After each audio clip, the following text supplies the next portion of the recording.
السلام عليكم. Alors اليوم ان شاء الله غنشوفوا الليكتور غندوزو لا ليكتور la page 100 بالنسبه لل CE2. D'accord. Alors lecture les gratte-ciel. Au 19e siècle, l'acier fait son apparition dans la construction, permettant aux architectes de nouvelles conceptions. Ainsi naissent aux États-Unis les premiers immeubles très hauts appelés gratte-ciel.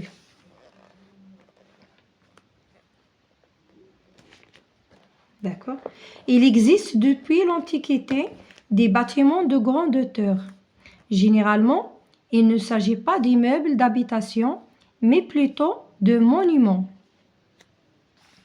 Ainsi, la pyramide de Khéops, alors Khéops, c'est le deuxième roi de l'ancien empire, dont la hauteur atteint presque 150 mètres, et un tombeau, alors le tombeau ou le qabr.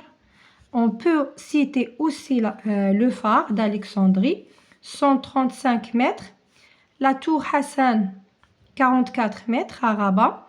Au Moyen-Âge, les flèches de certaines cathédrales dépassent aisément les 100 mètres de hauteur.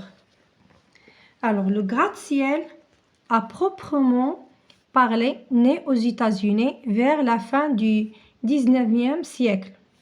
La reconstruction de Chicago après la grande incendie de 1871 a permis l'émergence d'une nouvelle approche de la construction d'immeubles afin de réduire les coûts liés à l'augmentation du prix du terrain. L'augmentation du prix du terrain, ça veut dire الغلاء ينقصوا من داك الثمن ديال الغلاء ديال الأراضي. Il fallait trouver un moyen pour se protéger en même temps de l'eau, surélévation et du feu ossature d'acier et non plus de bois. Ce moyen devait être rapide, solide, facile d'assemblage. Les gratte-ciel dominent les rues de la plupart des villes du monde. New York est la plus célèbre الأكثر شهرة des cités gratte-ciel. Ici, les grands immeubles sont si nombreux que certains quartiers de Manhattan, au cœur de la ville, ressemblent à une forêt dense. Forêt dense, ça veut dire Rabat Katifa. Dense, ça veut dire Katifa. Dont la plupart des étages restent en permanence dans l'ombre. En réalité, les gratte-ciel sont souvent bien plus élevés que le plus haut des arbres. Ce sont, après les antennes relais de télévision, les plus gigantesques structures au monde. Le premier gratte-ciel a été construit à Chicago en 1884. L'invention des ascenseurs mécaniques en 1854 a rendu accessible de tels édifices. Les gens n'étaient pas vraiment disposés à gravir plus de 6 étages à pied. À New York, il y a un siècle, les terrains constructibles étaient si rares et si chers que les architectes n'avaient pas d'autre choix que de bâtir en hauteur. Alors, قال لك في نيويورك il y a un siècle كاين واحد القرن هذا لي تيران فاش كيصاوبوا سميتو قلالو والثمن ديالهم ارتفع. لذلك هذوك لي زارشيتيكت توجهوا للبناء العلو كيبنوا عالي هكا لي gratte-ciel.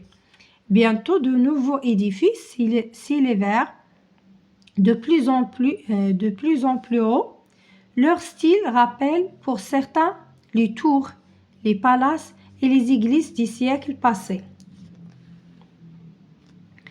Les pays du Golfe et spectaculairement, les Émirats arabes unis ont également multiplié les constructions.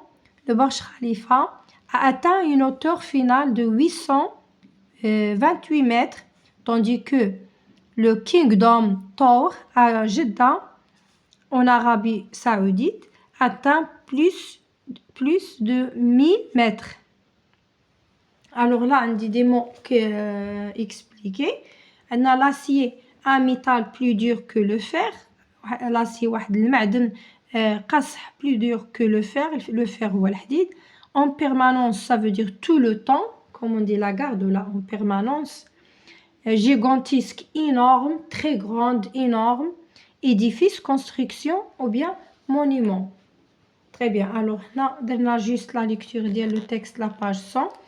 La vidéo الجاية إن شاء الله غنديرو la page 101. Alors إلى اللقاء في درس قادم بحول الله.